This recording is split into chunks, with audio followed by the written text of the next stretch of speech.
진화하는 이단 종교 제 13장 신천지 예수교 증거 장막 성전 1. 들어가는 말 신천지 예수교 증거 장막 성전은 일명 신천지로 알려져 있는 이단이다.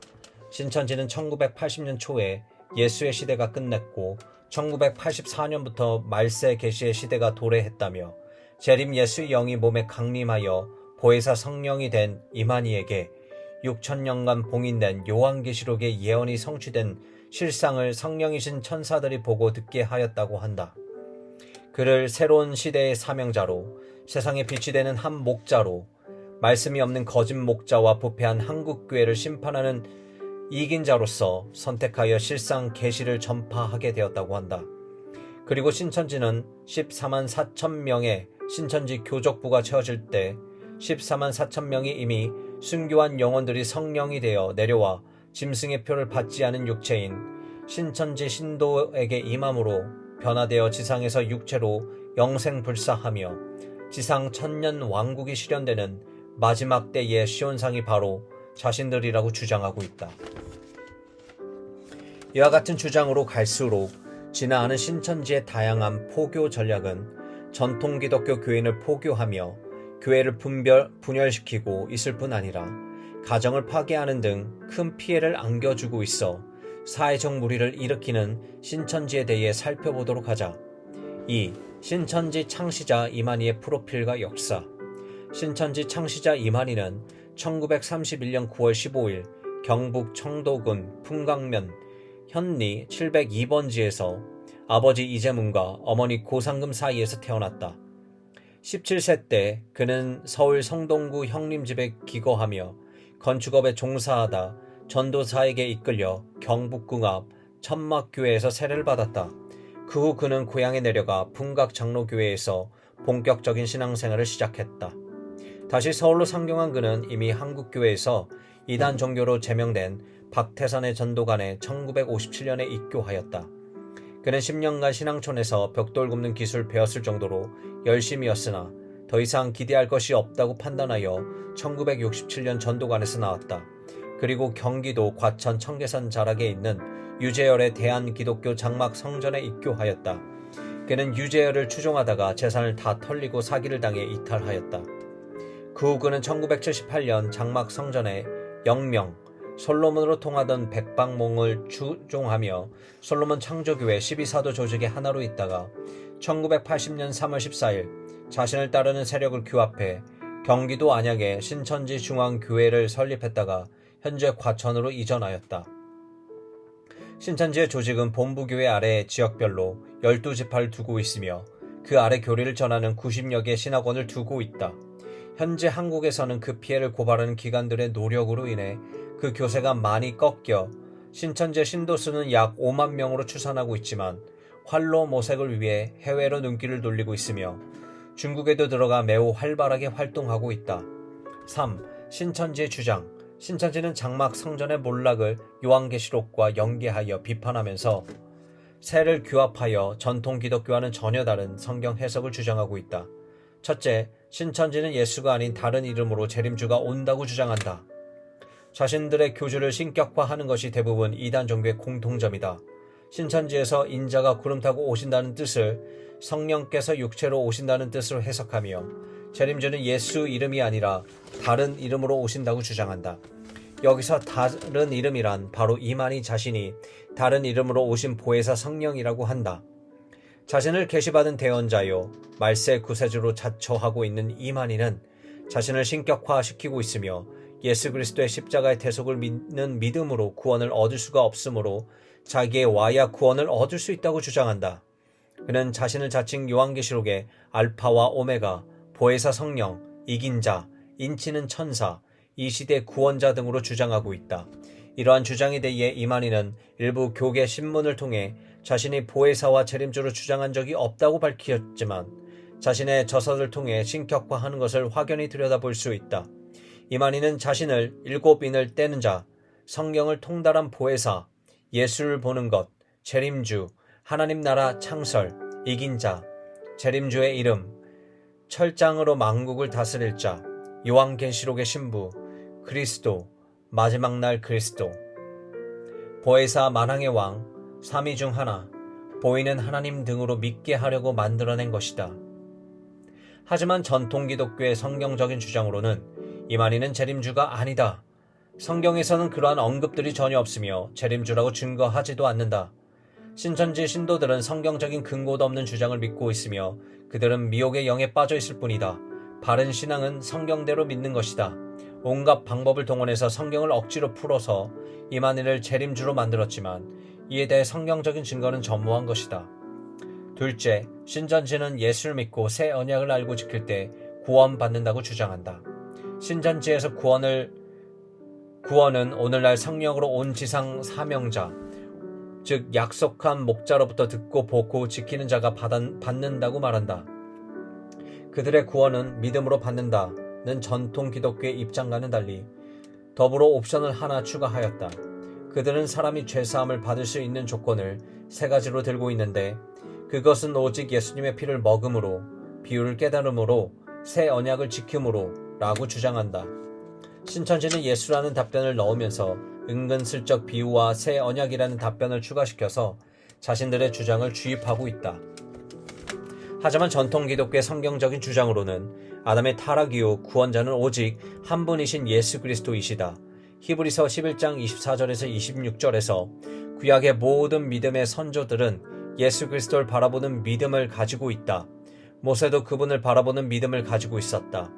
예수 이전 시대에 모든 사람은 모두 예수 그리스도를 바라보고 구원을 받았다. 그리고 예수님 이후에 다른 구원자는 있을 수 없다. 그래서 사도행전 4장 12절에서 예수 그리스도 외에 더 이상 다른 이로서는 구원을 받을 수 없다고 못박아 말한다. 하지만 신천지의 시대별 구원자론의 주장은 이만희를 이 시대 구원자라고 말하여 신도들을 미혹하고 있다. 셋째, 신천지는 조건부 종말론을 주장한다. 신천지 조건부 종말론은 이단 종교인 천부교 창시자 박대선의 영향을 받았다. 박대선은 자기의 동방 한국에 온 하나님이자 구원받을 14만 4천 명을 만드는 감람나무고 자신은 열생 불사한다고 주장하였다. 그리고 박대선은 자신이 이긴 자, 동방의 의인, 말세의 의인이고 말세에 온 하나님의 정권 대사로서 14만 4천 명의 의인이 차면 예수님을 오시게 하고 천년성을 이룩한다고 세상을 미혹하였다. 박대선의 교리와 유사하게 주장하고 있는 이만희는 전 세계의 기독교 교인에게는 구원이 없으며 신천지 신도 14만 4천 명이 모이면 새 하늘과 새 땅이 경기도 과천에서 시작된다고 주장한다. 이러한 목적으로 신천지는 영생을 얻기 위해 14만 4천 명을 채우는 것이다. 14만 4천 명이 완성되는 날은 자신들이 살아서 영생을 얻고 세상을 다스리는 왕 같은 제사장이 된다고 주장한다. 그래서 신천지 신도들은 자신의 불확실한 인생과 가정 문제를 일시에 해결하기 위해서 14만 4천 명 신도 완성의 모든 것을 걸고 있다. 14만 4천 명 신도 달성은 신천지 신도들의 맹종과 희생적 삶을 통해 이룰 수 있다. 하지만 최근 신천지 내부 자료에 의하면 2016년 1월 신도수가 16만 1,691명으로 나타났다. 신천지의 신도수가 14만 4천 명이 넘었음에도 아무 일도 일어나지 않았다. 즉 14만 4천 명의 교리는 실패했다는 것이다. 14만 4천 명의 교리를 변경한 신천지는 신도들에게 영생을 얻을 수 있는 소위 영생의 순간은 14만 4천 명의 완성과 함께 오는 것이 아니라 세계 평화를 보장하는 국제법 개정과 종교 대통합이 이루어져야 온다고 주장하였다. 결국에는 신천지 신도만 구원을 받게 되며 재림 때 신입 합일되어 육체가 영생불사할 것이라고 주장한다. 이러한 교리로 인해 수많은 젊은이와 신도들을 미혹해 학업과 직장 그리고 가정을 버리고 가출하게 하는 등 수많은 가정이 피해를 보고 있다. 하지만 전통 기독교 성경적인 주장으로는 성경은 구원의 숫자를 구체적으로 명시하거나 제한적이 없다.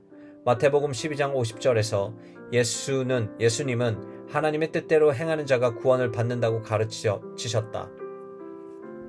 그리고 로마서 10장 13절에서 사도 바울은 누구든지 주의 이름을 부르는 자가 구원을 받을 것이라고 하였다. 넷째, 신천지는 비유풀이로 성경을 해석해야 한다고 주장한다. 신천지는 성경 해석의 문제에 본문의 역사와 문법적 배경과는 무관하게 성경의 짝을 찾는 비유로 풀이하고 있다. 예를 들어 비유에서 신은 말씀, 나무는 사람, 물과 불과 양식은 말씀, 그릇은 사람의 마음, 도장은 나팔을 사람, 말은 육체, 새는 영, 왕과 소와 돌은 목자, 우상은 우리의 말씀이 없는 목자. 무덤과 바벨론은 진리가 없는 교회, 상과 배는 교회라고 가르치는데 이는 전혀 일관성이 없이 적용하는 것이다. 이렇게 신천지는 비유풀이라는 성경 공부로 완전히 매료시킨 후 요한계시록 공부를 통해 전통 기독교 교인들이 가지고 있는 기존의 성경관을 파괴하여 이만희를 재림주로 믿게 만들어버린다. 하지만 전통 기독교의 성경적인 주장으로는 비유란 본래 상대방에게 알아듣기 쉽게 표현하는 것이지 감추기 위한 비밀이 결코 아니다. 비유풀이로 성경 해석에 세뇌가 되면 사람은 스스로 성경을 읽고 해석하지 못할 뿐 아니라 이단 종교에서 가르치는 대로만 알고 믿게 된다. 바른 비유 해석은 비유 본문의 전체 맥락과 의미를 살펴야 한다. 그러나 신천지처럼 단어 풀이식의 영해를 시도하거나 성경에 이미 해석해 놓은 내용을 무시하고 자의적으로 재해석해서는 안 될 것이다. 4. 신천지의 포교 활동. 첫째, 신천지는 설문지를 통해 포교한다. 신천지는 포교 대상자의 개인정보를 축적하기 위하여 온갖 설문지나 심리검사지를 가지고 접근한다. 이것을 설문지에 대한 목적이 아니라 설문지에 기재된 개인정보와 연락처를 확보하기 위함이다. 최근에는 독서지도와 영화 및 공연관람, 노인초청 위안잔치 등 문화활동이나 취미활동으로 접근하기도 한다. 이처럼 그들은 한 명을 포교하기 위해 100여 개의 개인정보를 체크해서 치밀하게 접근하는 것이다. 둘째, 신천지는 산 옮기기를 통해 포교한다. 신천지는 50명 이하의 교인이 있는 전통 기독교에 들어가서 기존 목사를 쫓아내고 그 교회를 신천지로 잠식시키는 포교 방법을 진행하고 있다. 최근에는 카톨릭 신도들도 포교 대상으로 삼고 있다. 셋째, 신천지는 무료 성경 신학원 등 다양한 단체를 통해 포교한다. 신천지는 단 5개월의 신학 과정을 전액 무료로 교육해 드립니다. 라는 전단지와 약속의 말씀 집회를 알려드립니다. 라는 전단지를 이곳저곳에 뿌리고 다니는 무료 성경 신학원을 통해 포교한다. 신천지가 기독교를 빙자한 여러가지 이름들로는 대한예수교 장로계 총회신학교, 대한성교연합협의회, 시온기독신학교, 로거스신학원, 평신도신학원, 기독교신학원, 한국기독교선교연합회, 전국원로장로협의회, 대한예수교 교역자협의회, 세계교역자연합선교회, 계시록 세미나, 하늘사다리 문화센터, 진리의 전당, 크리스천 아카데미, 미션 바이블 아카데미,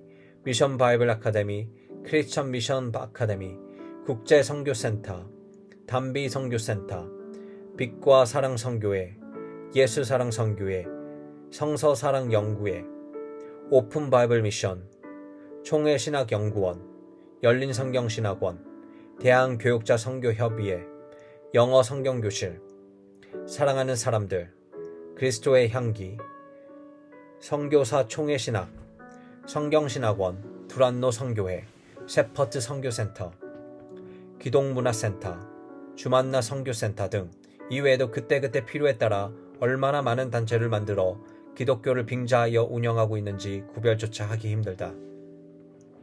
그리고 신천지의 관련 단체로는 사단법인 만나, 얼지키기, 사단법인, 하늘문화세계평화광복 등도 있다. 신천지는 무료 성경연구원이라는 기관을 만들어 가난하고 배움에 기회가 없는 전통 기독교 교인들을 대상으로 포교하고 있다.